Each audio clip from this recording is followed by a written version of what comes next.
Mais uma vez vamos abrir a palavra de Deus, agora para ouvir a sua mensagem, por meio da pregação, o Evangelho de João. Evangelho de João, capítulo 4.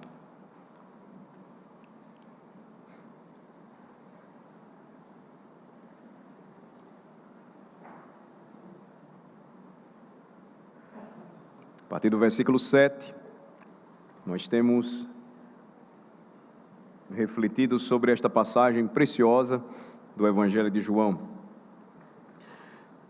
A partir do versículo 7, então, depois de assentar-se junto à fonte de Jacó, cansado de viagem, o versículo 6 nos diz isso, volta do meio-dia, o Senhor ali estava sentado, ele revela a sua profunda humanidade, ele estava cansado, o seu cansaço era por conta do peso de seu ministério, mas assim como a expressão cansado, a seguinte no versículo 7, quando Jesus pede água à mulher samaritana, vai além do sentido literal de querer matar a sede ou estar cansado por conta do cansaço próprio do corpo. Havia algo a mais, e é o que o capítulo 4 do Evangelho de João nos revela. Jesus, ele carregava consigo um cansaço profundo pela responsabilidade de seu ministério. Jesus era o único que também poderia descedentar a sede espiritual dos homens, e o exemplo de seu encontro com a mulher samaritana nos revela isso. Então nós vamos prosseguir, eu vou ler novamente os versículos 7 a 10, e nós vamos continuar a meditar sobre esta passagem. Nisto veio uma mulher samaritana tirar água. Disse-lhe Jesus: dá-me de beber. Os seus discípulos tinham ido à cidade comprar alimentos.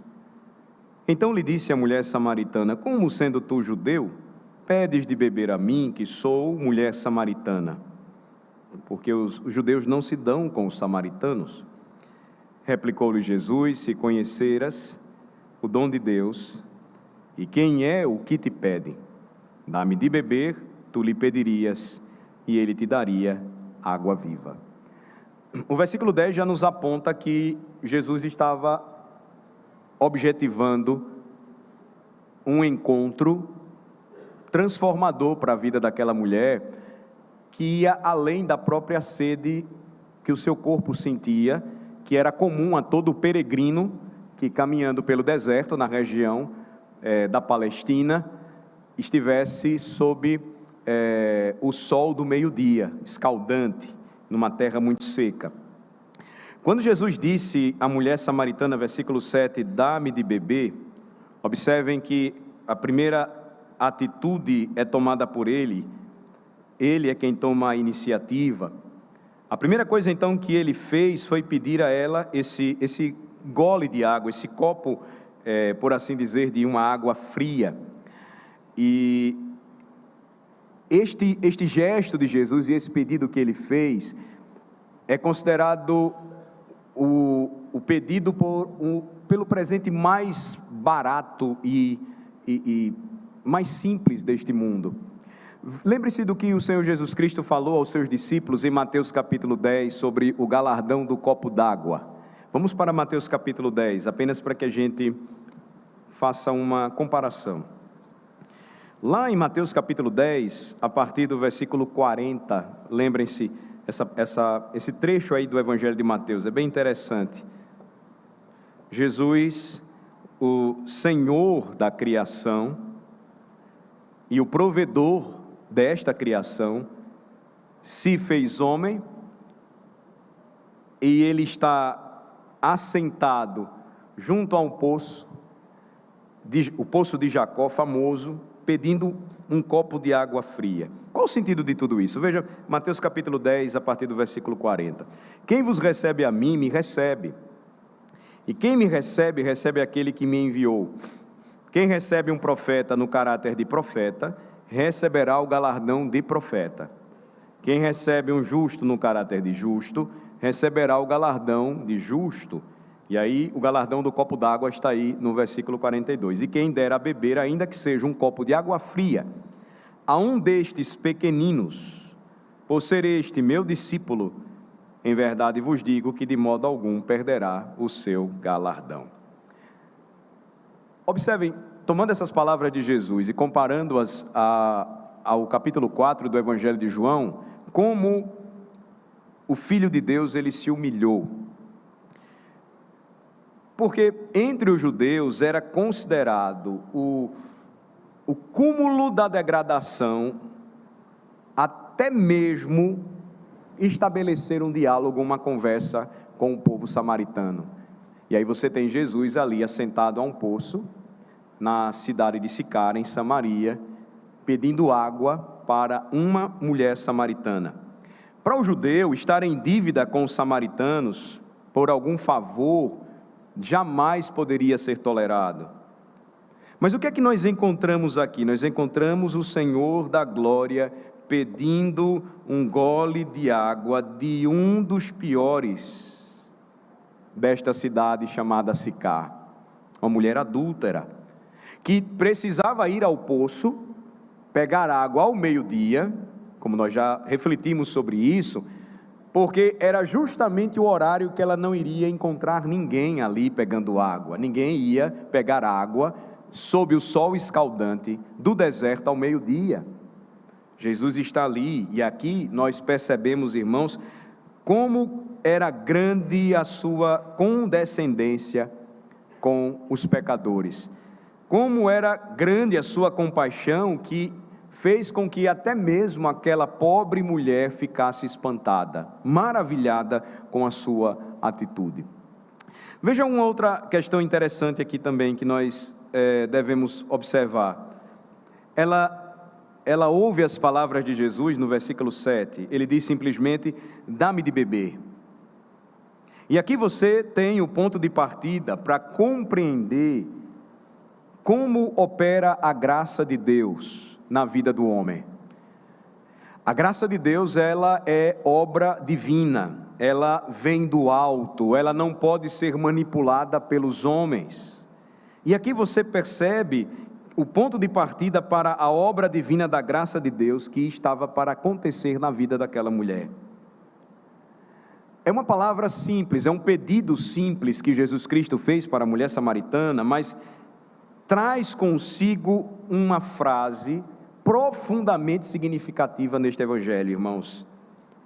Veja, Jesus não chega para ela e diz: você deve ser, ou você precisa ser. Ele simplesmente pronuncia as primeiras palavras de um Salvador, as primeiras palavras para uma pobre alma sedenta. Ele utiliza o verbo dar. Ele pede que ela pudesse dar água para ele beber. E por que Jesus agiu assim? Veja, era para que a graça que ele estava dirigindo para ela dominasse os seus pensamentos. Por quê?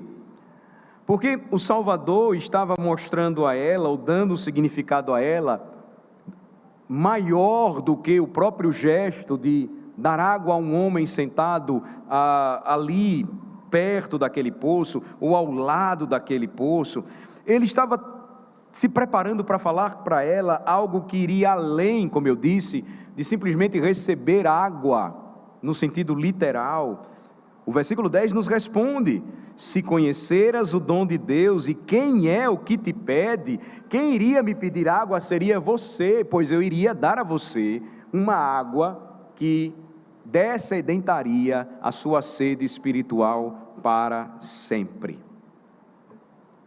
Agora, olhem e percebam como esse texto ele nos envolve. Ele é muito conhecido, mas ele ao mesmo tempo é envolvente para todos nós.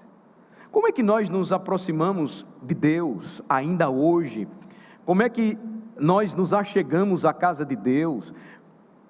Qual tem sido a nossa postura quando nós pisamos neste santuário? Estamos sedentos? Estamos cansados?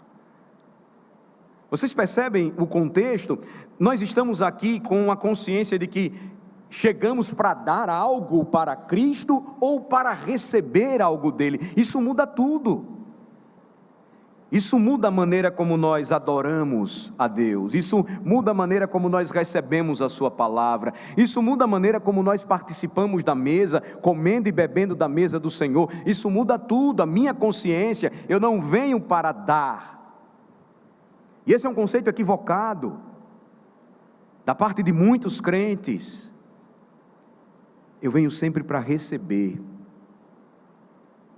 Por isso agora, depois dessa introdução, eu queria convidar você, antes da gente prosseguir, para que a gente ore. Sem orar, considerando a profundidade do que nós ainda caminharemos para aprender, é impossível enxergar todas essas coisas. É só o Senhor quem pode nos dar o entendimento. É só o Senhor quem pode nos dar a compreensão da verdade. É só o Senhor quem pode nos dar a salvação. É só o Senhor. Nosso Deus e Pai, que está nos céus, ajuda-nos nesta hora. Abençoa-nos, Senhor, porque assim como aquela mulher em Samaria, o Senhor nos convida à Tua presença. Sim, o Senhor nos chama, venham, se prostrem, me adorem, tragam algo para mim, e nós nos vemos, todas as vezes que ouvimos a Tua voz, Senhor, neste santuário, e quando olhamos para as nossas mãos, para o nosso coração, nos perguntamos, Senhor, o que temos para Te dar? Nós não temos nada. E então o Senhor diz, eu vou dar a você um dom, se me pedires, a água da vida que fará com que você jamais tenha sede. Senhor, abençoa-nos nesta hora e visita o Teu povo. Visita a Tua igreja, Senhor, fortalecendo-a e indicando o caminho da salvação, que é Cristo Jesus. Em nome dEle oramos, amém. Então, irmãos, assim como no versículo anterior falei, o cansaço de Cristo, ele apresenta para nós uma ideia maior do que fadiga física. Quando Jesus, ele se expressa para a mulher samaritana dizendo, dá-me de beber, ele estava querendo revelar algo mais profundo. Pensem comigo, Jesus estava ali diante do quadro real, do que é de fato o ser humano, do que é o mundo em que vivemos, este mundo quebrado e caído por conta do pecado. O mundo em que vivemos é uma terra seca e sedenta, que precisa de um Salvador. E Cristo encontra o mundo desse modo quando Ele vem e Ele se faz homem.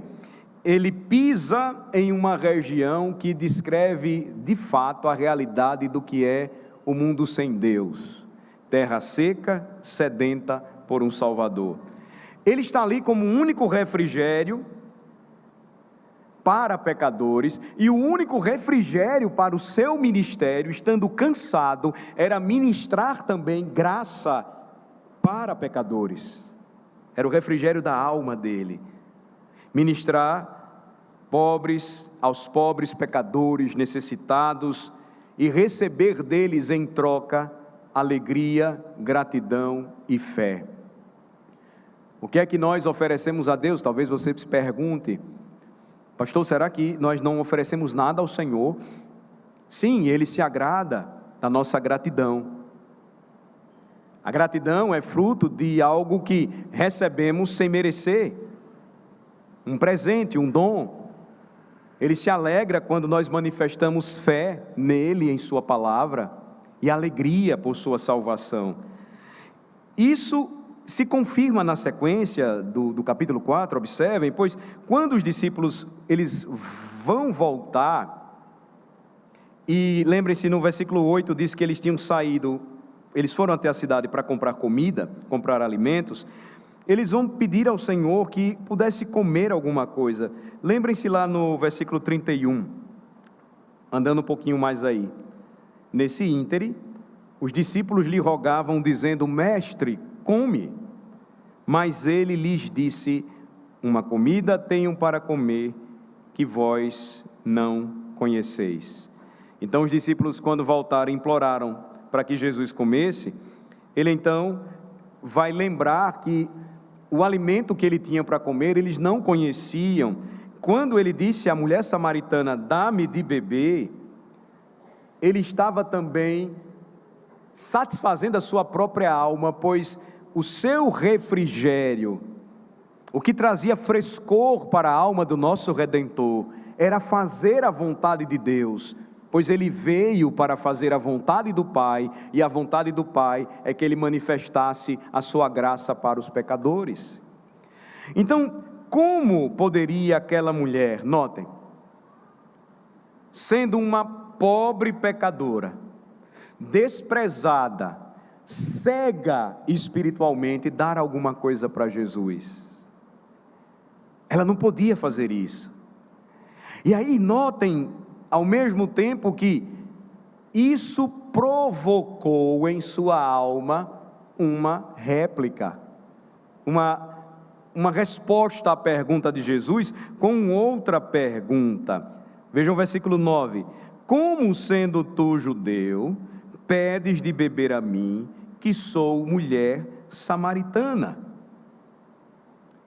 O apóstolo ainda esclarece para nós, para que não tenhamos dúvida, que os judeus não se dão com os samaritanos. Então a pergunta dela foi pertinente: como eu posso dar alguma coisa para você? Ela pergunta. Ela teve que receber a si mesma antes que pudesse dar alguma coisa. Ela não tinha o que dar. Em seu pobre estado natural, a verdade é que aquela mulher do poço em Sicar não tinha nada para oferecer. Ela era espiritualmente pobre, falida. E aí foi justamente isso que o Salvador quis provocar naquela conversa com ela. Quando ele então disse: dá-me de beber, o que Jesus procurou suscitar, levantar na alma, na vida daquela mulher? Prestem bem atenção, olha que interessante. Jesus estava exigindo dela, naquele momento, algo que ela não podia dar. Lembrem-se, era muito mais do que água.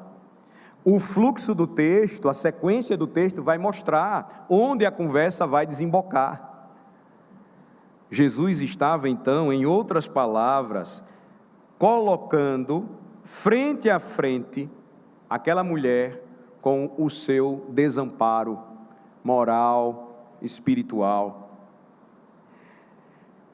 Eu sei que com frequência nós costumamos ouvir que Deus nunca nos manda fazer o que não temos capacidade de realizar. Não é verdade? Geralmente a gente costuma ouvir muito isso, né? Mas a Bíblia diz que Ele faz. E Ele faz isso, à luz do texto aqui, pelo menos por duas razões. Deus, Ele sim, com frequência, nos manda fazer aquilo que não temos capacidade de executar. E por que Deus faz isso conosco? Primeira razão, para nos despertar para a realidade da nossa total impotência. Essa é a primeira razão porque Deus nos desafia, por vezes, a fazer aquilo que não podemos fazer. Pense na história do povo de Deus. Atravessem o Mar Vermelho. Como? Derrubem as muralhas de Jericó apenas bradando e cantando. Como?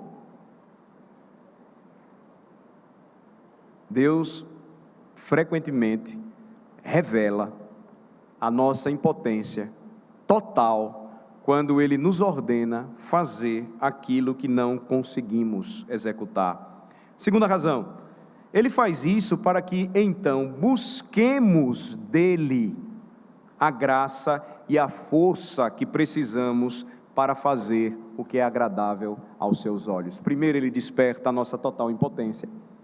Segundo, ele faz isso para que nós recorramos a Cristo, buscando nele, Jesus Cristo, a força e a graça suficientes para fazer aquilo que ele nos pede, aquilo que é agradável aos seus olhos. O que envolve tudo isso, irmãos? Ele retira toda a nossa autossuficiência. Ele retira toda a nossa ideia de que podemos fazer alguma coisa por nós mesmos. Pense comigo, por que Deus nos entregou a sua lei, aquela lei que é santa, justa e boa? Vocês conhecem as exigências da lei de Deus: amarás o Senhor teu Deus de todo o teu coração e o teu próximo como a ti mesmo. Mas a pergunta é: que homem já fez isso um dia, nesta vida, perfeitamente? Que homem poderia fazer isso? Apenas um, o Deus homem. Aquele que cremos e confessamos dominicalmente, o nosso Cristo. Somente Ele amou ao Pai sobre todas as coisas e amou ao próximo como a si mesmo. Mas por que então, irmãos, a lei nos foi dada? A lei nos foi dada com o propósito de revelar nossa total impotência. E por que razão? Para que o homem fosse lançado aos pés de Cristo. Vocês lembram daquela passagem preciosa do Senhor Jesus com o jovem rico? O que foi que aconteceu quando aquele jovem rico, aparentemente perfeito em sua postura, procedimento, para o judeu ele era próspero, sendo próspero então ele era abençoado por Deus, no tocante à sua vida de fé, irrepreensível, porque quando Jesus o desafia, ele diz assim: eu nunca quebrei nenhum desses mandamentos, ou seja, visivelmente, o que o Senhor ainda me exige? Jesus sabia o que ele não conseguia obedecer, ele amava mais as riquezas do que a Deus, e quando Jesus o desafiou a deixar tudo e segui-lo, para depois alcançar um tesouro nos céus, ele foi embora. A exigência da lei de Deus era demais para ele, ele não poderia, e aí os discípulos ficam muito assustados, perplexos, porque Jesus diz assim: olha, é difícil, eu digo para vocês, que um rico entre no reino dos céus, é mais fácil um camelo passar pelo fundo de uma agulha. E diante daquele quadro, aquele jovem, respeitável, judeu, religioso, próspero, os discípulos dizem: então ninguém vai se salvar. Mas o que o Senhor fez ali, e esse é um exemplo maravilhoso para nós, de como nós devemos evangelizar, testemunhar, usando a lei de Deus para depois apresentar o evangelho. O que foi que ele fez com aquele jovem rico? Ele primeiro revelou a sua total impotência, para levá-lo a se lançar aos pés da onipotência de Cristo. E aí, quando os discípulos se assustam, porque aquele jovem vai embora, lá em Lucas capítulo 18, versículo 27, diz assim: as coisas que são impossíveis aos homens são possíveis a Deus. Então, na escola de Deus, na escola do Espírito, esta é a primeira lição, e é justamente o que Cristo ensinaria àquela mulher necessitada. O versículo 10, lembrem-se, estabelece isso sem sombra de dúvida. Vejam mais uma vez a resposta de Jesus: se você conhecesse o dom de Deus, e quem é o que está te pedindo água, dá-me de beber, eu pediria a você, e dá-me de beber, você me pediria, e eu lhe daria água da vida. Essa é uma lição importante, a primeira de todas elas. Mas a impossibilidade moral que Cristo colocou diante daquela mulher foi extremamente importante para despertar o seu interesse. Então, por que Jesus ele trabalhava com os pecadores dessa forma? Porque se você não entender as exigências do reino, que revelarão a sua total impotência diante de Deus para fazer alguma coisa, você nunca irá procurar um Salvador. Você nunca vai fazer isso. Se você não entender a impossibilidade moral de agradar a Deus por suas próprias obras, você nunca vai recorrer a um Redentor.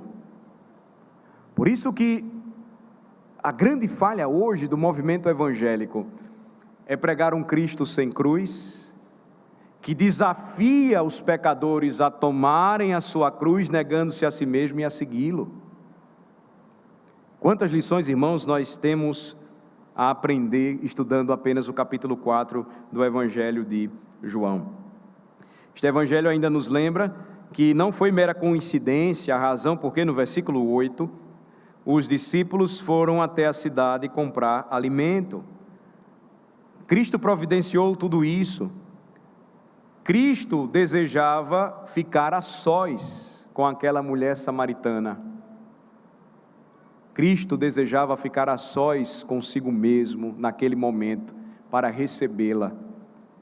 E então, mais uma vez manifestar a sua graça, trazendo refrigério para a sua alma. Por que o Evangelho de João é interessante, irmãos, e ele sempre tem despertado o nosso interesse? Ele desperta ainda hoje tanto interesse dos crentes que quando alguém se converte, logo imediatamente a indicação é leia o Evangelho de João. Eu não recomendaria que lesse o Evangelho de João somente, mas que você fizesse uma leitura comparativa, porque você percebe que muitos aspectos do Evangelho de João só serão descobertos se você ler, por exemplo, os 11 primeiros capítulos de Gênesis. Bem, mas isso não tira a curiosidade e também o interesse na leitura do Evangelho de João. E por que o Evangelho de João é tão assim maravilhoso? Porque ele apresenta Jesus Cristo no aspecto mais elevado em que podemos contemplar a sua glória.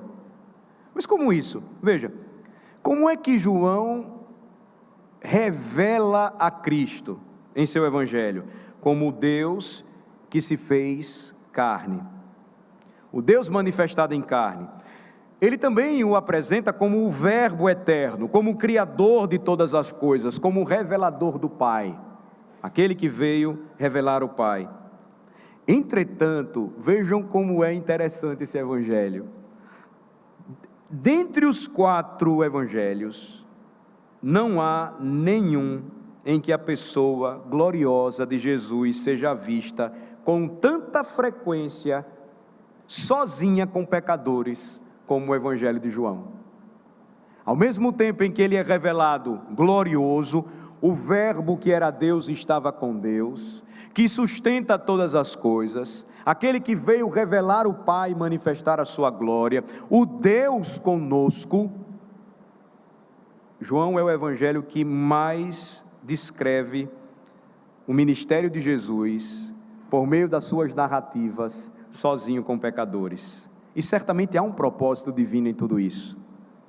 Nós o vemos sozinho com Nicodemos, nós o vemos sozinho com a mulher samaritana, nós o vemos no capítulo 8 sozinho com a adúltera condenada à morte, nós o vemos sozinho em João 9, com um homem cujos olhos ele havia aberto e que depois foi expulso da sinagoga. Nós o vemos a sós com o Pai, e é onde o pecador precisa chegar, pois é justamente desse modo que Jesus se revela. O pecador precisa estar a sós com Cristo, sem ninguém entre eles, sem ninguém ao seu redor. Por isso os discípulos vão comprar comida, e Jesus está sozinho naquele poço, esperando uma mulher que nem sabia que iria encontrar o Salvador do mundo. Esta é uma das razões porque esse tipo de doutrina ou dogma romano, ele não se enquadra no ensino da Escritura, de um formulário penitente, de uma sala de inquérito, de um confessionário. Não há nada que se pareça com o ensino da palavra de Deus. São invenções humanas. Nenhum padre, nenhum intermediário é necessário entre nós e o Senhor. A ordem do Senhor é que o pecador se retire sozinho e fique a sós com Cristo e com a sua palavra. Ninguém entre eles, ninguém ao seu redor. É só Cristo, só Cristo.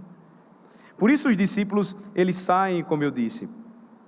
E a mulher samaritana, então, seria levada àquela pergunta provocativa. O Senhor leva, conduz o seu coração, trabalha a sua consciência, para que ela fizesse tal pergunta. Versículo 9: como sendo tu judeu, pedes de beber a mim, que sou mulher samaritana?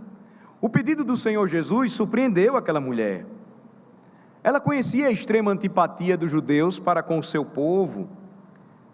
Era considerado um grande pecado um judeu ter uma relação amigável com os samaritanos. Se eu citasse aqui alguns trechos de comentários dos rabinos judeus, os mestres judeus, você ficaria impressionado. Por exemplo, eles diziam: é proibido comer o pão e beber o vinho do samaritano. Se alguém receber um samaritano em sua casa, eles diziam, e ministrar a ele, ou seja, pregar para ele, fará com que os seus filhos sejam levados para o cativeiro. Aquele que come o pão de um samaritano é como se comesse carne de porco. Os judeus ainda hoje não comem carne de porco, pois a consideram uma carne imunda. Então a mulher samaritana, meus irmãos, ela tinha consciência dessa antipatia extrema dos judeus para com o seu povo, e ela fica espantada como um judeu, assentado junto ao poço de Jacó, por suas roupas, por sua linguagem, dialeto, ela o identificou imediatamente com um judeu, se dignou a pedir água para ela, e ainda tem um agravante, sendo ela uma mulher. Há uma reflexão interessante de um puritano, e os puritanos do século XVII, eles eram profundos em meditação e reflexões sobre o texto bíblico.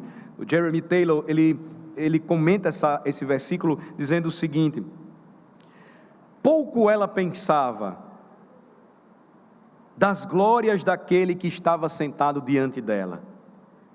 Em seus braços, que então descansou a si mesmo, estava o santuário da paz, onde as almas cansadas poderiam reclinar suas cabeças e dispor de seus cuidados, e então transformá-los em alegrias e afiar seus espinhos com glória.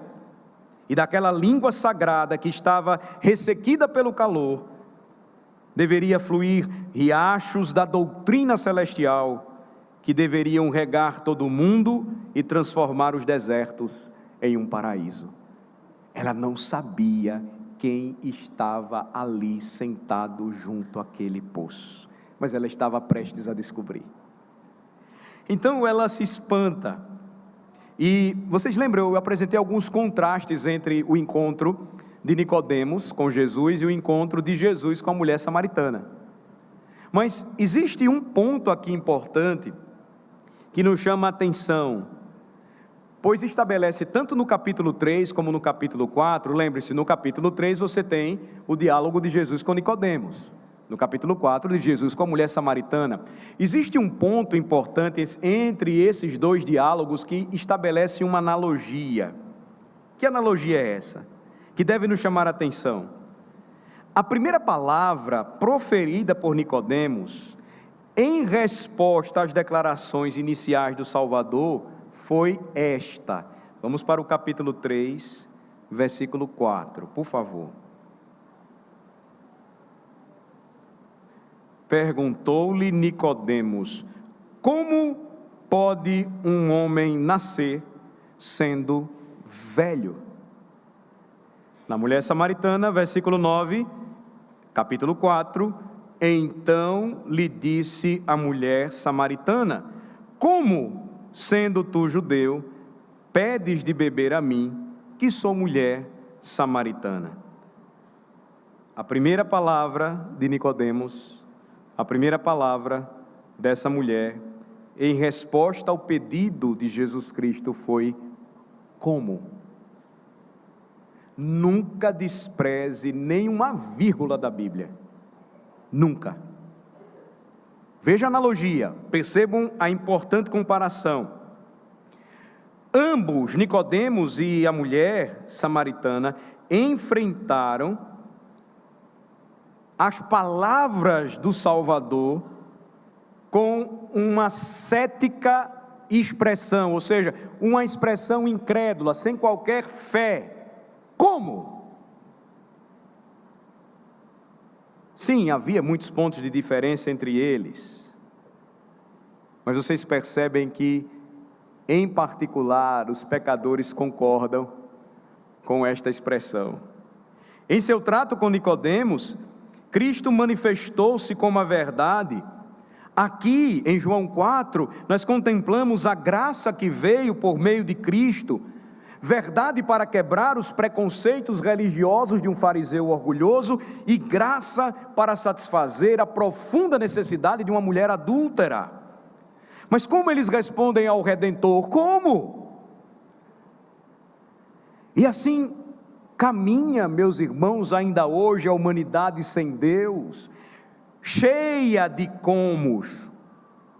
A verdade de Deus, em toda a sua majestade e autoridade, é colocada diante dos homens, diante de nós, dominicalmente, perante o mundo, todos os dias. Os céus declaram a glória de Deus. O ministério da igreja é proclamar a verdade, que Cristo é Senhor sobre tudo e todos, e como os homens ainda hoje respondem: como?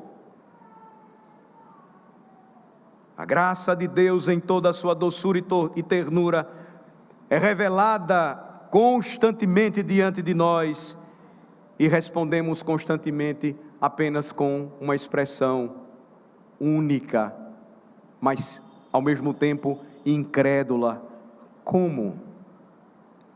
Pode ser um como teológico, como assim, teologicamente falando, ou um como racionalista, como assim?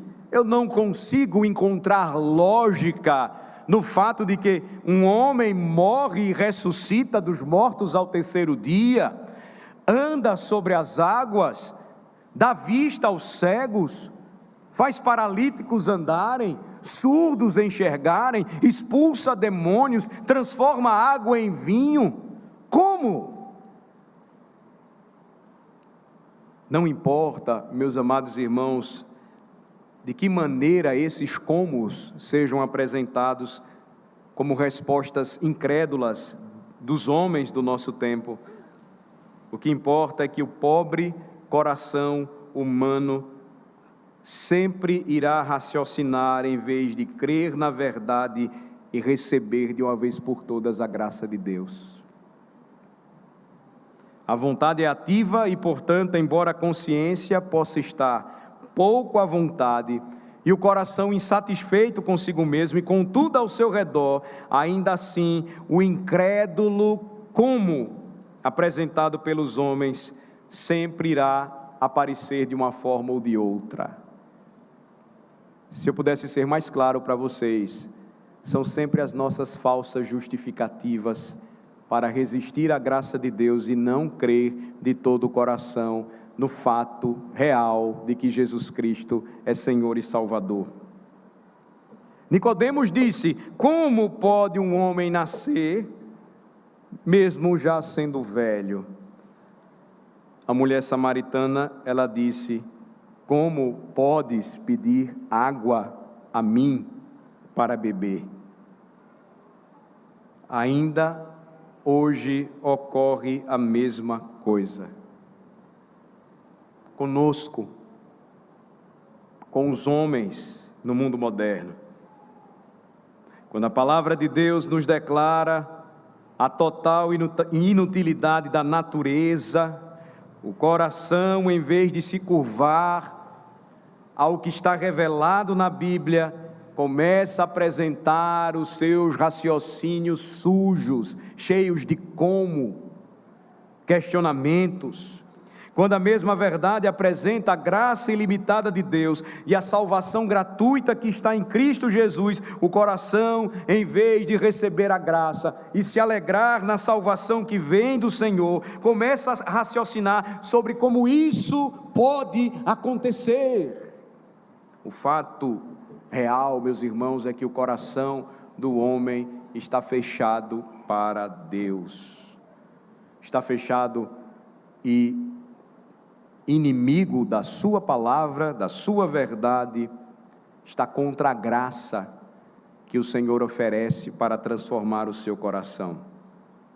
Mas o que acontece quando o diabo fala com o homem? Ele não diz como, ele diz pronto, ok. O que acontece quando um homem fala para o coração de outro homem, o coração engole avidamente o que ele diz. Isso é uma constante, irmãos, em nossa alma. A maneira como nós estamos acostumados, habituados a dar ouvidos a outras vozes, negando a própria voz de Deus, a dar ouvidos às mentiras de Satanás e às tolices dos homens, as quais prontamente recebemos. Mas no momento em que Deus fala, seja na linguagem autoritativa da verdade, ou seja no suave som cativante da sua graça, qual é a resposta dos corações? Incredulidade, racionalização da verdade e infidelidade através da expressão como assim? Eu não estou falando nada que seja novo para vocês, eu não estou falando nada que seja irreal para vocês, irmãos, porque eu simplesmente percebi nos últimos anos com que facilidade nós acreditamos nas mentiras de Satanás e nas mentiras dos homens, narradas facilmente, mas quando a Bíblia era aberta, como assim? Espera aí, que história é essa? Que invenção é essa? A ciência me diz isso, político tal me diz isso, os telejornais afirmam isso, Satanás por trás dizendo muitas coisas. Pronto, nós não questionamos, mas vem o ministro, abre a Bíblia, expõe a Bíblia, apresenta a Bíblia, não há dúvidas, é a verdade dos fatos, é a palavra da fé. Como assim? O que o Senhor está querendo dizer com essas coisas? Eu não acredito nisso. Tudo e qualquer coisa para o coração natural, exceto a verdade e a graça de Deus, são aceitas ainda hoje pelos homens do nosso tempo. E quão terrivelmente humilhante tudo isso é, irmãos, pois o fluxo do texto deveria fazer com que nós corássemos de vergonha todas as vezes que duvidamos da palavra. Às vezes nós brincamos com a palavra de Deus, nós brincamos com o que nós ouvimos dominicalmente, nós passamos a acreditar que tudo é apenas um teatro e uma encenação que nós nos acostumamos a fazer por anos, e nós negamos o poder. Mas quando nós começamos a perceber por que razão tudo está escrito, quando nós começamos a enxergar O que o Senhor nos chama a perceber, a ver, e passamos a crer com o coração e confessar, como disse o apóstolo Paulo, com os nossos lábios, então nós começamos a perceber o Senhor revelando grandiosamente, mais uma vez, a sua graça em Cristo e o seu glorioso poder.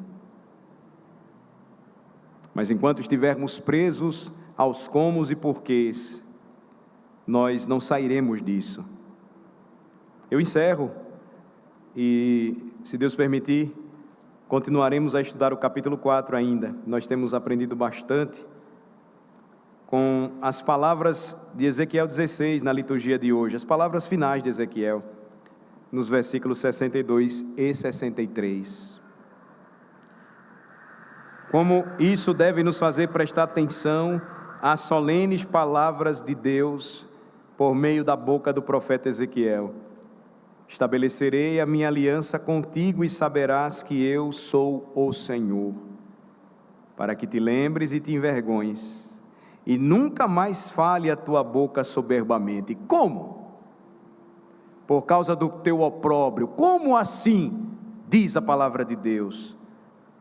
Quando eu te houver perdoado tudo quanto fizeste, diz o Senhor Deus. O que experimentamos aqui, mais uma vez, o Senhor cumprindo as suas promessas antigas. Ele nos deu a Cristo. O que nós precisamos fazer como povo de Deus, de uma vez por todas, sola a Escritura, está na Escritura, é ensinado e pregado através da Escritura, sem duvidar, sigamos. E corramos, irmãos, da tentação de tão rapidamente dar ouvidos às vozes deste mundo. Muitas delas, ouso dizer a maioria, falaciosas, mentirosas, mas nós caímos como patinhos rapidamente. Mas quando é a palavra de Deus, como assim? Isso não revela capacidade intelectual, burrice da nossa parte. Eu acho que é até uma ofensa aos burros dizer isso. Animal criado por Deus, trabalhador, empaca às vezes, né? Mas quando a gente fala burro, é uma ofensa para o animal. É tolice quando um crente se apresenta achando-se mais sabido do que o próprio Cristo, a sua própria palavra. Pois o Senhor sempre nos mostra que o fluxo da verdade e da graça revelados nas Escrituras apontam sempre para o mesmo caminho. Eu sou um impotente e miserável pecador. E o Senhor me fez enxergar isso para dizer: agora eu vou te dar a verdade e a graça que estão em meu Filho Jesus Cristo. Ele morreu por seus pecados, Ele ressuscitou para a sua justificação, e agora se agarre a isso e por Ele viva, e creia nele para todo sempre. O que é mais importante, o que fazemos aqui, irmãos, nesta manhã, o que vai selar tudo o que acabamos de ouvir aqui, é participarmos juntos da mesa do Senhor. Que privilégio! Mas nunca esqueça, a mesa nos lembra que o Senhor nos aceitou por meio daquele que veio nos dar a água da vida, para que jamais tenhamos sede, o pão do céu, para que jamais tenhamos fome, e isso nos coloca no lugar que de fato devemos estar. Não sobra nada, exceto aquilo que pela graça de Deus nós somos, somente. Assim, desse modo, o Senhor revelará mais e mais o seu poder entre nós. Uma palavra final. Isso é entre você e Deus. Você só tem um mediador, um intermediário. Não pode haver ninguém entre você e Deus ao seu redor. É você, Cristo, sentado junto ao poço, apontando o caminho para o céu. é somente Ele. É por causa dEle que nós estamos aqui. Fazemos o que fazemos aqui hoje. E experimentamos novamente Ele tornando novas todas as coisas. Que Deus nos abençoe. Senhor Deus e Pai, nesta hora, agradecidos por tamanho privilégio, recebemos a Tua palavra e rogamos, Senhor, que ela encontre lugar especial em nosso coração, que possamos guardá-la em nosso coração, Senhor, para não pecarmos contra Ti. Só ela satisfaz a nossa alma, porque é a palavra de Cristo, e Cristo é aquele que satisfaz a nossa alma, matando a nossa sede espiritual, alimentando o nosso espírito, pois Ele é o pão da vida que desceu dos céus. Perdoa-nos, Senhor, quando duvidamos da Tua palavra, não cremos nela e por isso não seguimos os Teus preceitos em obediência. Perdoa-nos, Senhor, por tantos comos e porquês que constantemente apresentamos, quando somos desafiados por Tua palavra a uma caminhada de fé, e ao mesmo tempo nos entregamos nos braços dos sofismas deste mundo, das falácias do diabo e das muitas e muitas mentiras da falsa ciência. Tem misericórdia de nós, Senhor, quando assim agimos como incrédulos e não como um povo de fé, que vive por graça e não pelo que vê. Abençoa-nos, Senhor, e aplica a Tua palavra ao nosso coração, e assim que possamos receber nesta hora a Cristo nesta mesa que se faz presente espiritualmente, com gratidão em nosso coração, comendo os alimentos simbólicos que nos deixou, que nos lembram o Seu corpo e sangue, pão e vinho. Em nome de Jesus oramos. Amém.